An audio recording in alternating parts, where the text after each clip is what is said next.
Hello everyone and welcome back to my channel. Meghan Markle will not be going to the King's coronation next month and will instead stay in California with her children Prince Archie and Princess Lilibet. Prince Harry will make the trip, however, and experts have claimed the decision was to ensure Archie's fourth birthday, which falls on the same day as the historic service, was celebrated by at least one parent. But royal expert Afua Hagen has told Express that another reason is behind the decision. She said that while Archie's birthday will have been a factor, a huge part of the decision will have been the media scrutiny Meghan will face if she did go to the coronation. Ms. Hagen noted that the Duchess of Sussex received a lot of negative headlines when she joined Harry for the late Queen's funeral last year, and she's keen to avoid going through it again.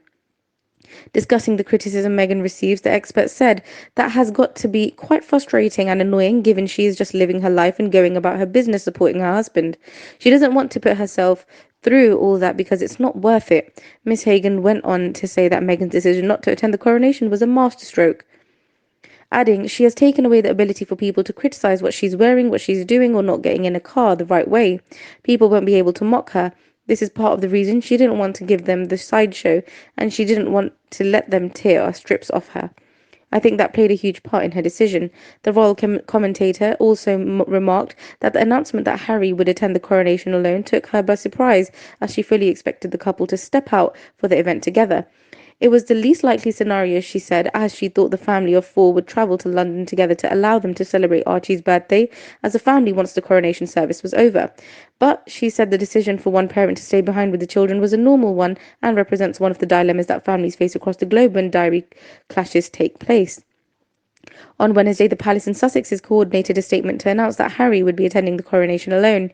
The statement read, Buckingham Palace is pleased to confirm that the Duke of Sussex will attend the coronation service at Westminster Abbey on May 6. The Duchess of Sussex will remain in California with Prince Archie and Princess Lilibet.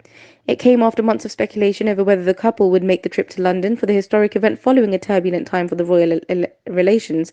Royal commentators were quick to point out that the decision for Meghan to stay behind was likely because of Archie's birthday.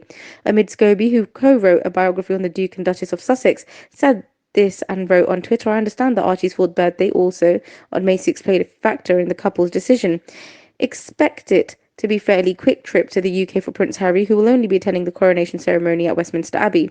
Harry's only public appearance over the coronation long weekend will be at the Westminster Abbey service, and questions remain over whether he will join the rest of the royal family at the Buckingham Palace later that day. Members of the royal family are set to give Harry the cold shoulder when he returns to the UK for the historic service, as many distrust him since his recent spate of public attacks. His brother, Princess William, is not even expected to speak to him, as he remains furious about the claims made against him and his wife in his memoir Spare. Palace officials are busily working on a plan to make sure that there is no awkward confrontations during the service, with Harry's arrival set to be choreographed down to the last minute to ensure the brothers don't accidentally appear face to face. Harry will be seated at a distance away from William, who, as heir to the throne, will have a prime seat at the front of the Abbey with his wife Kate and 3 children. Thank you for listening, and don't forget to like, comment, share and subscribe.